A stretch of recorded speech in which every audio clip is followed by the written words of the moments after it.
예수님 당시 이스라엘은 크게 세 지역으로 나누는데요. 예루살렘을 중심으로 한 유대 지역이 있고요. 유다 지역이라고 그러죠. 유다, 남유다입니다. 남쪽에.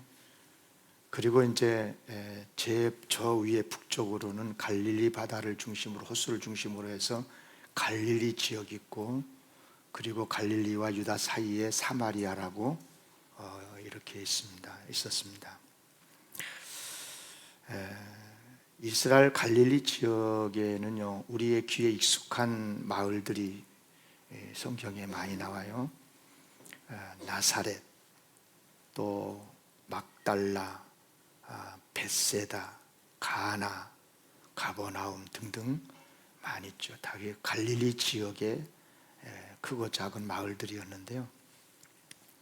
그 중에서 이제 갈릴리 지역에서 가장 으뜸된 마을이라 그러면 예수님 중심으로 볼 때 나사렛과 가버나움일 거예요. 오이세 집사님 그런가요? 그런다고 그러면 제가 오이세 집사님이 쓴 책을 제가 가져왔습니다. 갈릴리 순례길이라는 책인데, 우리 집사님이 몇 년 전에 이제 갈릴리 지역의 갈멜산 근처에 어느 대학교에 이제 교환 교수로 가셨다가 거기서 거의 1년 동안 머물면서 제가 전에 했던 말이 기억이 나서 차로 이동하지 않고 걸어서 이렇게 한번 예수님이 다니셨던 그 마을들, 길들을 한번 걷고 싶다.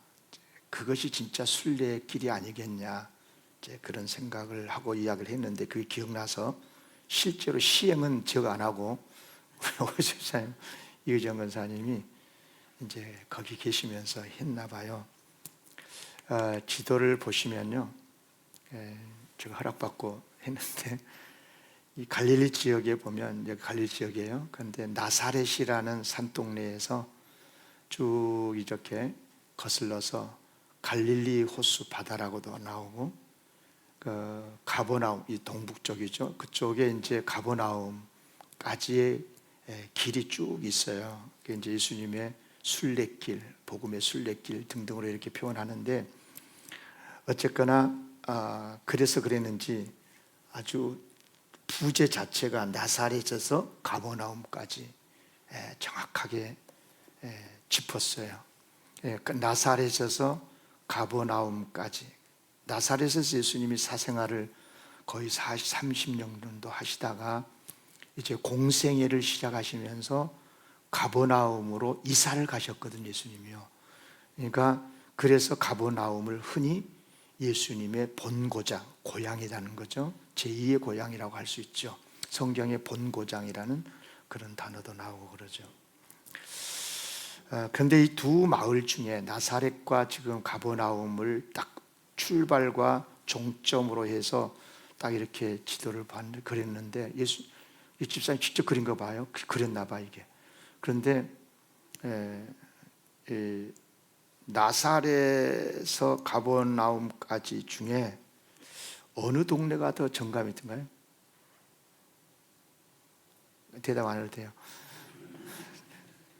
설교자 나니까 저가 3번 갔는데 여기를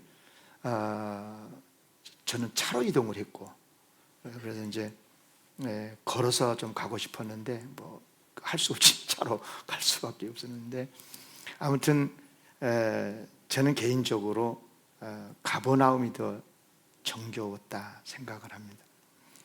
아마 예수님의 개인적인 추억으로는 30년 동안 더 오래 살았으니까 가나안, 나사렛이 더 많을 것 같은데, 실제로 현장을 가보면 가버나움의 예수님의 추억에 대한 내용들이 굉장히 많아요. 그것은 아마 공생의 중심으로 성경책이 기록이 됐기 때문에 아마 그럴 거라 생각을 하는데, 근데 우리 오이세 집사님의 시 중에 이 책에 보면 타운 오브 지저스, 예수님 마을이라는 그런 시가 있어요.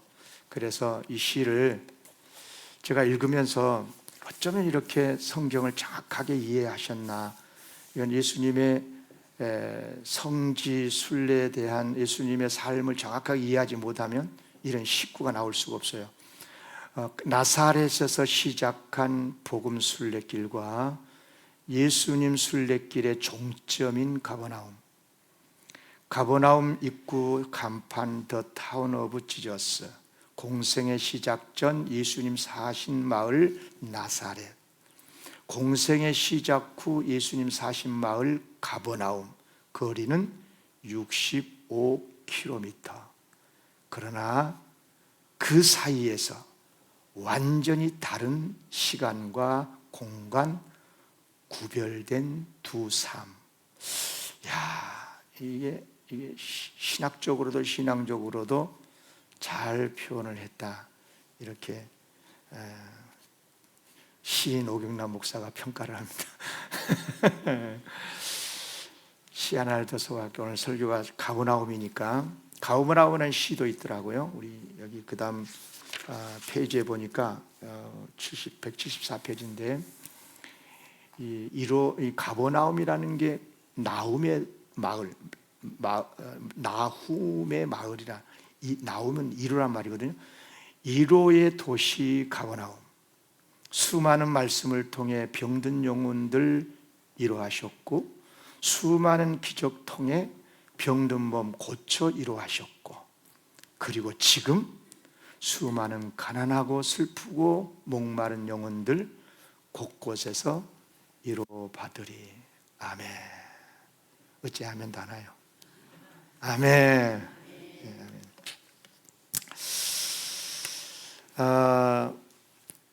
제가 개인적으로 나사렛보다 가버나움에가 더 정겹다라고 했던 이유는 뭐냐면, 나사렛에서는 비록 예수님께서 자라나신 곳이긴 하고 30년에 가까운 세월 동안 사신 곳이기도 하지만은 떠났잖아요.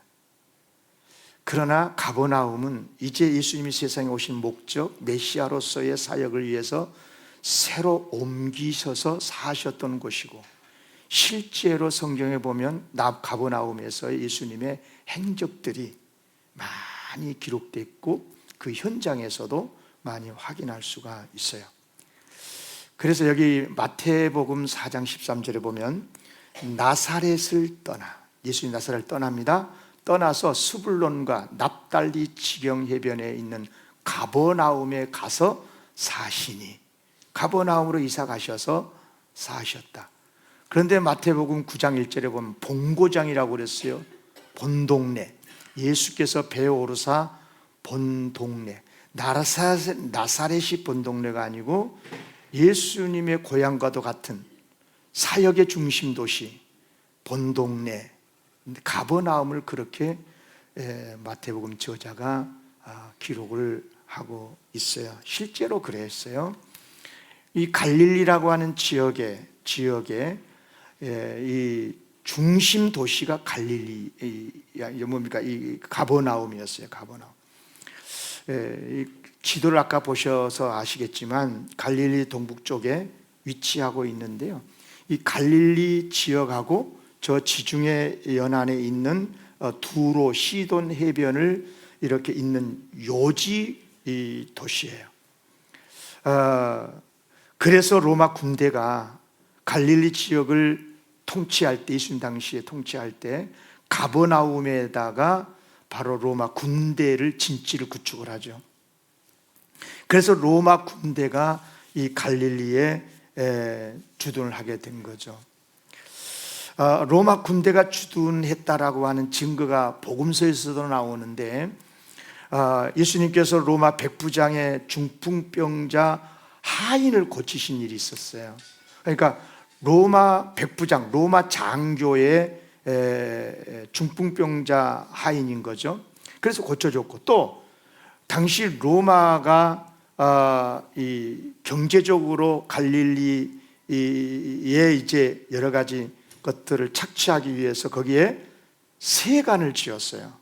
세관을 지어서 예수님께서 세관에서 근무하고 있는 세리, 세무사 출신인 세리의 이름이 레이죠. 나중에 마태로 바뀝니다. 마태복음을 기록한 이 세리 레이를 제자로 부르신 일도 있고요. 이처럼 가버나움은 성경에서 매우 중요한 예수님 사역과 관련해서 중심 도시인데, 중심 마을인데 도시랄 것도 없어요. 여기서 오늘 말씀드리고 싶은 건 뭐냐면, 이 가버나움이란 게 나움의 마을, 곧 이로의 마을이었다는 거잖아요. 구약의 나움 선지자하고는 전혀 상관이 없는 거고요. 나움이란 뜻이 이로니까 이로의 마을로 해석을 할 수가 있어요. 그런데 그러면 가버나움이 진짜 이로의 마을이었느냐? 고통받은 사람들이 위로받고, 가난하고 힘든 사람들이 그들의 눈물을 닦아주는 마을이었냐? 그 마을만 가면 다 위로받고 소망이 살아나는 그런 마을이었냐? 그러지 않아요. 그렇고 그런 지금의 이 지구 곳곳에, 지구촌 곳곳에 있는 여러 마을들의 그냥 중에 하나예요. 세속의 마을들 중에 하나인 거죠. 온갖 사람들이 다 모여 살고 있는 마을인 거죠. 남녀노소 다 있고요. 부자 가난한 사람도 있고, 건강하고 또 병든 사람도 있었을 거고, 힘 있는 사람, 힘 없는 사람, 나름 경건하게 사는 사람, 아주 세상의 욕망대로 살아가는 사람, 그리고 어떤 일 때문에 기뻐하는 사람, 어떤 안타까운 일 때문에 슬퍼한 사람 등등 다양한 사람들이 살고 있는 그냥 마을인 거죠. 마을이에요. 그 중에는 뭐 성공해가지고 부러움 사는 사람도 있었을 거고요, 실패를 해서 낙담하고 절망에 빠져 있는 사람도 있었을 거고요.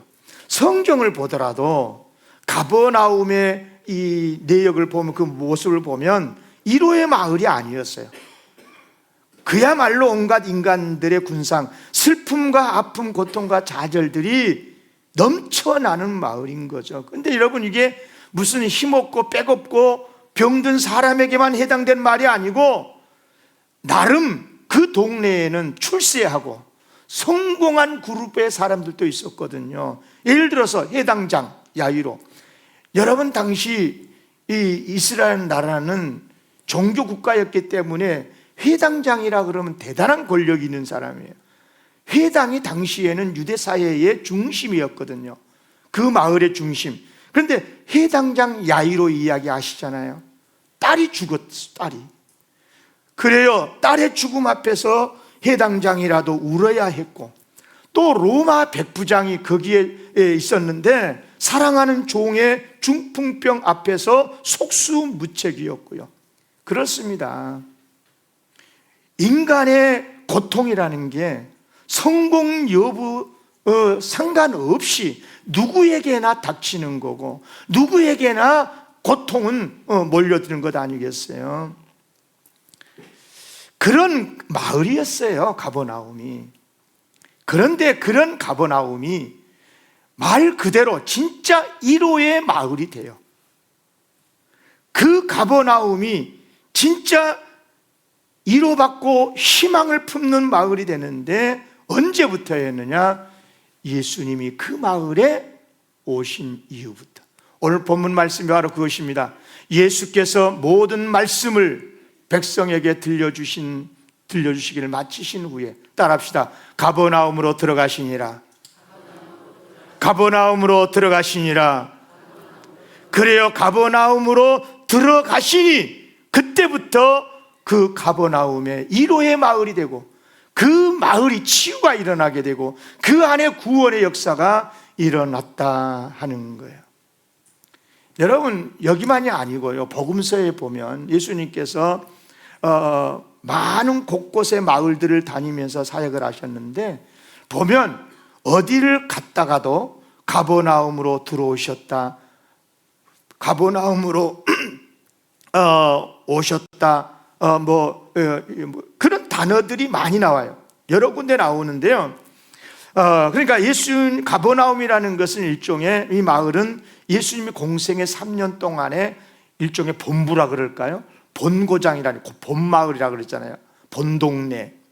실제로 그래서 예수님께서는 이 가버나움에 가장 많이 계셨을 건데, 그래서 예수님의 소문이 막 이제 유명세가 더 막 이렇게 있을 때 더 많은 사람들이, 그 동네 사람만이 아니라 주변에 뭐 나사렛, 가나, 뭐 벳세다 등등의 많은 주변에, 심지어 예루살렘에서까지 많은 사람들이 가버나움으로 예수님을 만나기 위해서 찾아오게 된 거죠. 그래서 예수님 주변에는 언제나 사람들이 많았고, 그리고 거기에서 예수님을 만났을 때 위로의 역사가 일어나게 되고 구원의 역사가 일어나게 된 거예요.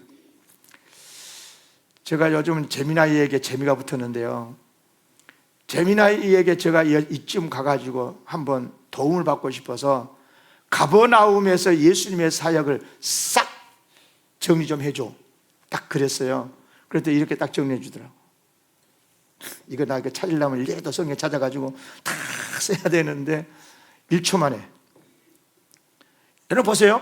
예수님께서 가버나움에서 하셨던 사역들이 다 이게, 나병 환자 고치셨죠. 중풍병으로 고생하는 백부장 하인 고치셨죠. 네 사람이 이 침대에다가 들고 있죠. 그렇죠. 중풍병자 지붕을 뜯고 내려왔었을 때 고쳐주신 사건 아시잖아요. 다 가버나움에 있었던 이야기예요. 12해를 혈우증으로 고생했던 여인 고치셨죠. 열병으로 고생하던 베드로의 장모 고치신 곳이지요. 해당장 야이로의 죽은 딸도 살리신 곳이지요. 그리고 세간의 세리였던 레이를 제자로 부르셨던 곳이 가버나움이었고요. 가버나움 가신 분들은 아시지만 바로 그가 호숫가예요. 호숫가. 그러니까 이 갈릴리 호수하고 딱 이 호수 주변의 마을이거든요. 그러니까 베드로, 안드레도 다, 야고보, 요한도 다 가버나움에서 부름받은, 제자로 부름받은 현장이 바로 가버나움이라고 하는 것입니다. 이뿐만이 아니죠.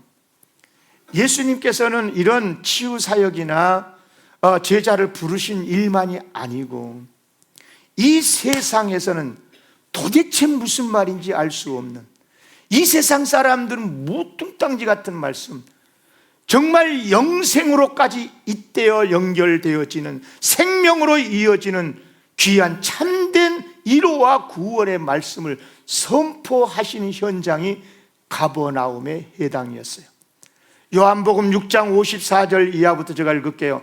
내 살을 먹고, 예수님 말씀입니다, 내 살을 먹고 내 피를 마시는 자는 영생을 가졌고 마지막 날에 내가 그를 다시 살리리니 내 살은 참된 양식이요 내 피는 참된 음료로다. 내 살을 먹고 내 피를 마시는 자는 내 안에 거하고 나도 그의 안에 거하나니 살아계신 아버지께서 나를 보내심에 내가 아버지로 말미암아 사는 것 같이 나를 먹는 그 사람도 나로 말미암아 살리라. 이것은 하늘에서 내려온 떡이니 조상들이 먹고도 죽은 그것과 같지 아니하여 이 떡을 먹는 자는 영원히 살리라. 이 떡, 예수님의 몸을 말한 거잖아요. 나를 먹는 자는 영원히 살리라. 이 말씀을 어디서 가르쳐 주시냐? 이 말씀은 예수께서 가버나움 회당에서 가르치실 때 하셨느니라. 아멘. 과연 가버나움은 예수님이 들어오신 이후부터 위로의 마을이 되었고, 그래서 예수님은 위로의 주님이십니까? 당연히 그런 거죠. 하나님은 위로의 하나님이라 그러잖아요. 이사야 40장에 나오죠. 그래서 위로의 하나님께서 뭐라 말씀하세요? 너희는 위로하라. 내 백성을 위로하라. 요즘 우리 한국 사회뿐만 아니라 세계의 사람들의 가장 관심의 것이 위로인 것 같아요. 위로. 상처가 너무 많고 힘든 세상이니까, 그래서 그런 위로와 관련된 그런 프로그램도 방송에서 많이 개발해가지고 방영하고 있는 것을 보게 되는데요. 그렇습니다. 우리 예수님께서 세상에 오실 때 위로의 하나님께서 세상을 위로하라고, 세상을 위로하여 구원하고 평안을 주고 구원하라고 위로의 주님으로 세상에 오신 거죠. 이로써 사람들은 세상에서 맛볼 수 없는 참된 위로의 주님을 만남으로 맛보게 된 것이에요. 사도 바울도 그랬죠. 아무리 그가 예수님의 복음이 진리라고 선교 사역을 했지만 그도 인간이었기 때문에 힘들고 어려울 때 주님께서 그를 만나주시고 위로해 주시잖아요. 특별히 고린도 교회, 그 문제 많은 교회, 그 교회에서 목회할 때 너무너무 힘들었을 때 주님 나타나셔서 위로의 말씀을 주시고 그 말씀을 체험했었던 사도 바울이 이렇게 이야기합니다. 고린도후서 1장 3, 4절에 찬송하리로다. 그는 우리 주 예수 그리스도의 하나님이시요 자비의 아버지시요 모든 위로의 하나님이시며 우리의 모든 환난 중에서 우리를 위로하사 우리로 하여금 하나님께 받는 위로로서 모든 환난 중에 있는 자들을 능히 위로하게 하시는 이시로다. 아멘. 위로의 하나님께서, 위로의 예수님께서 우리 교회를 위로해 주시고 이 시대를 위로해 주시는 은혜가 있기를 원합니다. 여러분, 지금 우리의 삶에도 우리의 심령 속에도 위로가 필요하지 않습니까? 그냥 몇 마디 그 정도의 위로가 아니라 정말 진심으로 우리의 심령 속에 참된 위로가 필요하지 않습니까? 축복합니다. 우리의 삶의 자리에도 여러분의 심령 속에도 예수님께서 찾아오심으로 말미암아 위로가 임했던 가버나움 동네처럼 여러분의 가정에도 직장에도 여러분의 심령 속에도 주님의 위로가 넘쳐나기를 주의 이름으로 축원합니다. 사람들은 그런 것 같아요. 흔히 예수님을 잘 만나려면 어떤 특별한 장소 또 특별한 인물을 만나야 한다고 생각을 해요. 그래서 이단도 생기고 신심이 깊은 지리산이니 어쩌니 그런 말 하잖아요. 네. 거기서 기도하면 막 성령이 강하게 임하나 귀신만 임하지. 근데 아무튼 그래서 사람들은 좋은 의미에서 성지를 순례를 하고 또 그러지 않습니까? 옛날에도 그렇고 지금도 그러고. 제가 성지 순례를 해보니까요 정말 많은 감동을 주었어요. 그것이 사실이에요. 제가 이스라엘을 3번 갔었는데요, 처음 이스라엘에 갔었을 때 그 감동은 지금도 저의 가슴에 가득해요. 이제 관광버스에서 내리면요 예루살렘이 다 한눈에 들어오는데 고도가 그 고색창연한 예루살렘의 구시가지가요 그 한눈에 딱 들어왔었을 때 그때 느꼈던 그 감동은요 지금도 저의 마음에 진하게 남아있어요. 그리고 유대 광야를 그래도 몇 시간 동안 이렇게 걸었던 그 신비를 잊을 수가 없고요.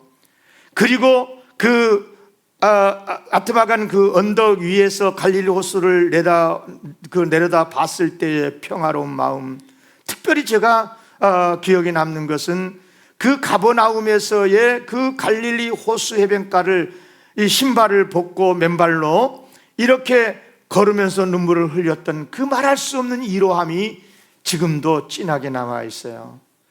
그리고 한 11년 전에 제가 노회장으로 그 이스라엘을 갔었을 때는 제가 이제 우리 목사님들 장로들 모시고 갔었기 때문에 우리 노회 거기서 그 배를 타고 갈릴리 바다에서 성찬 예전을 제가 집례를 했었는데 그때 그 강렬한 성령님의 체험은 저의 마음에 고스란히 남아 있어요.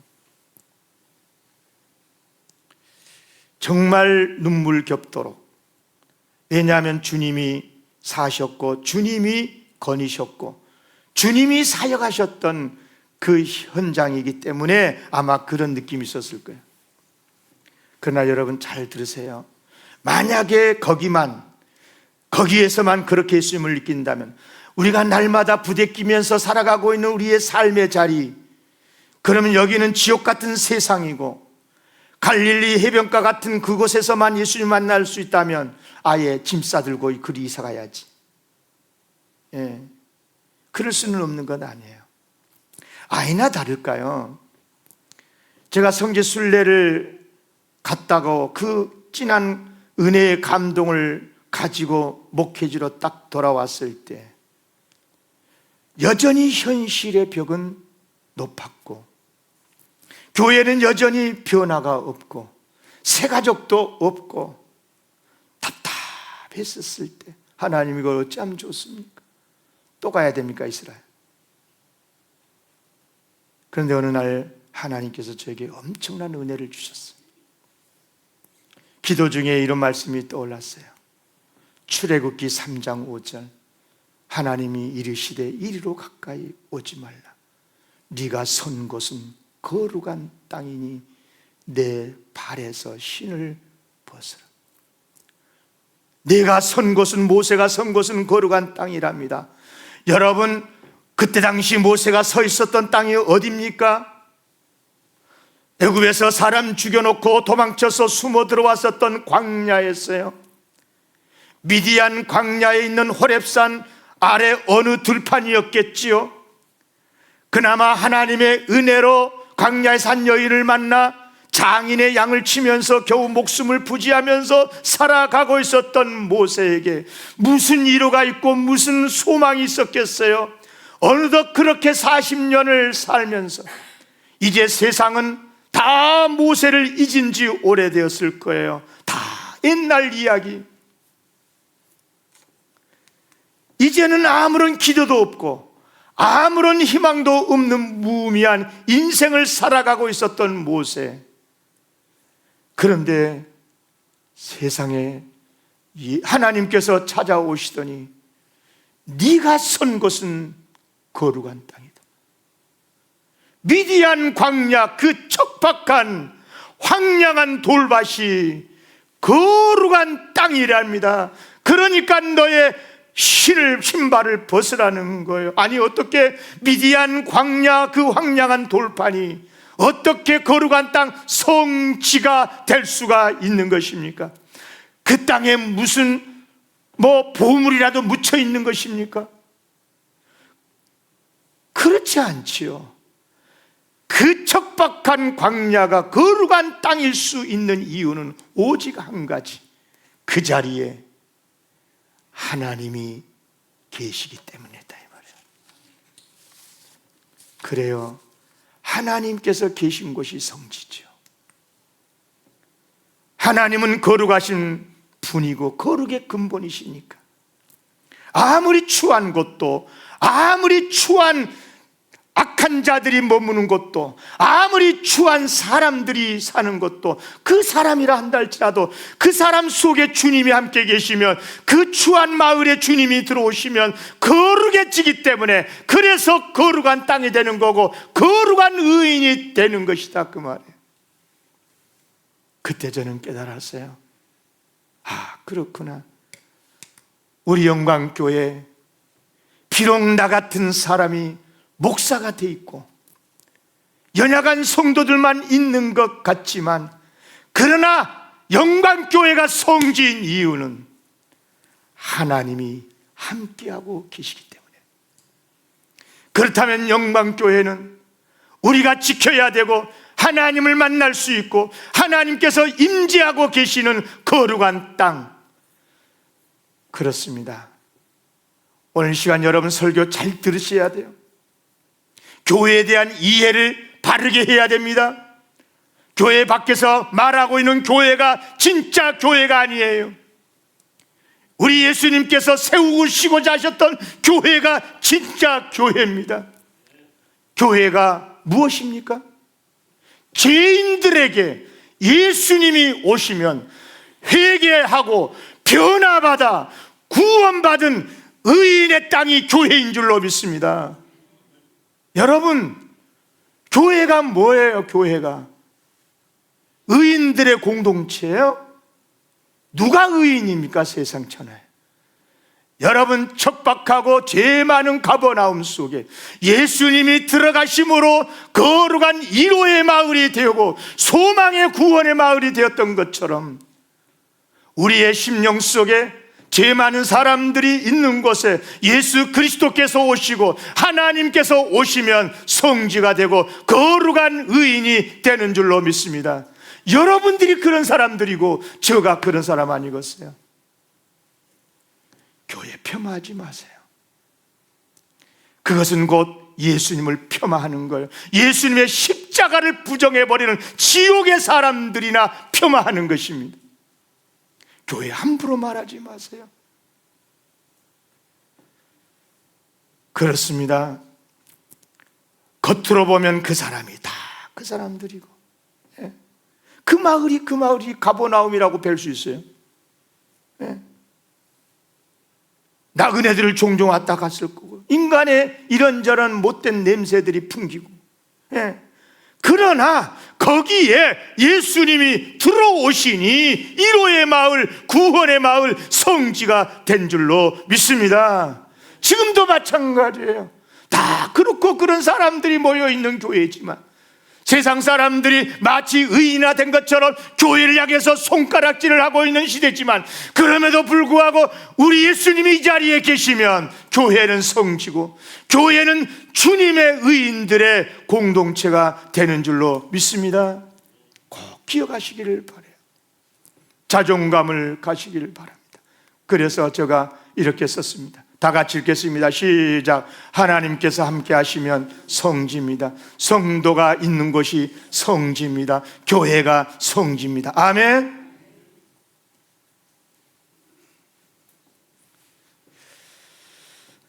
예수님 오시면 돼요. 그러니까 예수님께서 오셔야 돼요. 핵심은 예수님이 거기에 계시냐 안 계시냐는 거예요. 아무리 수많은 사람들이 모여 있어도 예수님이 계시지 않으면 거기는 성지가 아니에요. 그러나 아무리 잘못된 사람들이 모여 있는 곳이라고 해도 예수님이 계시면 성지가 돼요. 구원의 역사가 일어나게 되고 생명의 역사가 일어나기 때문에 그런 거예요.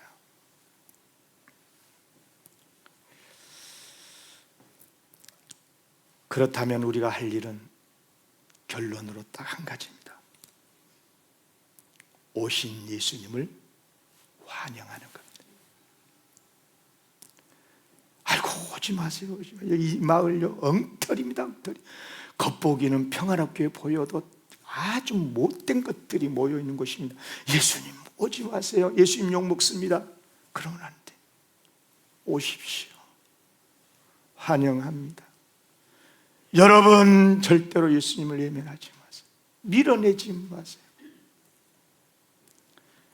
아니나 다를까 오늘 말씀 바로 이어서 7장 2절부터 쭉 보면은요, 어떤 백부장의 사랑하는 종이 병들에 죽게 되었더니 예수의 소문 듣고 유대인의 장로 몇 사람을 예수께 보내어 오셔서 그 종을 구해 주시기를 청했다. 사람들이 예수님을 찾아왔어요. 누가복음 8장 40절에도 예수께서 돌아오셨어요. 다른 데서 사역하시다가 돌아오시며 무리가 환영하니 이는 다 기다렸습니다. 예수님을 기다리는 마을, 예수님을 환영하는 마을, 우리 영광교회에 찾아오신 우리 예수님을 우리가 기다리고 사모하고 환영하는 교회가 돼야 될 줄로 믿습니다. 교회에서 주님이 찾아오셨는데 밀어내면 안 된다 이 말이에요. 8장 42절 누가복음. 이에 해당장인 야이로라는 사람이 와서 예수의 발 아래 엎드려 자기 집에 오시기를 간구한. 예수님을 오셨다고 환영한 정도가 아니라 예수님 이제 우리 집에도 좀 가셔 주셔요.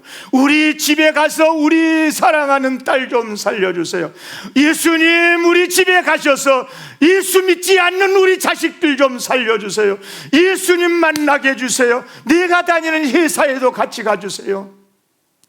그런 교회가, 그런 성도가 진짜 성도요, 진짜 교회인 줄로 믿습니다.